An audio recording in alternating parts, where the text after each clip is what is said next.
కష్టాలు అనేవి ఎలా ఉంటాయో ఇప్పుడు నేను మీకు చూపిస్తాను. కనీసం ఒక్క పూట తిండి దొరికినా చాలు అని వాళ్ళు అనుకుంటున్నారు. 3 పూట్ల తిండి ఉన్నా కూడా నాకు ఎన్నో కష్టాలు ఉన్నాయని చెప్పి తిండి తినడం కూడా మానేసి లేని రోగాల్ని కొని తెచ్చుకుంటున్నారు.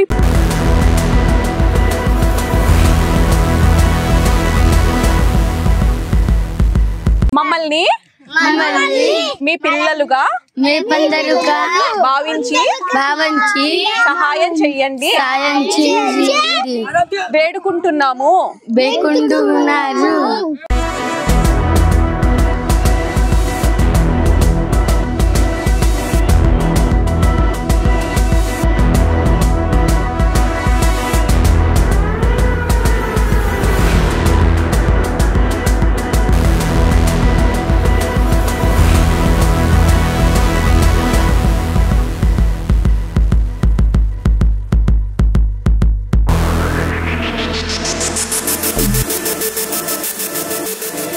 ఈ కష్టాలు చూసిన తర్వాత మనకు ఉంచిన కష్టాలు పెద్ద కష్టాలు కావు, వీళ్ళ కష్టాలతో పోలిస్తే మన పెద్ద కష్టమే కాదు అని దయచేసి ఈ మాట మైండ్లో పెట్టుకొని ఉండండి.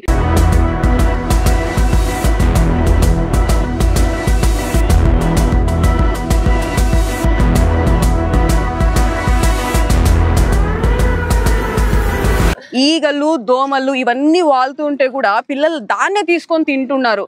చూస్తున్నారా ఇవన్నీ తింటే వాళ్ళ హెల్త్ పరిస్థితి ఏంటి?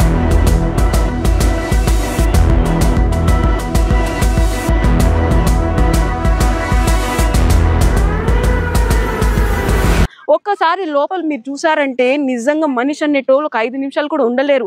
ఆ స్మెల్కి నిజంగా వామిటింగ్ వచ్చేస్తుంది. అలాంటి మీరు ఎలా ఉన్నారంటే అంతే మా జీవితాలు అని వాళ్ళు అంటున్నారు. సంతోషంగా ఉన్నారు, ఒక్క పూట తిన్నా కూడా చాలా పిల్లలతో కలిసి ఉన్నారు.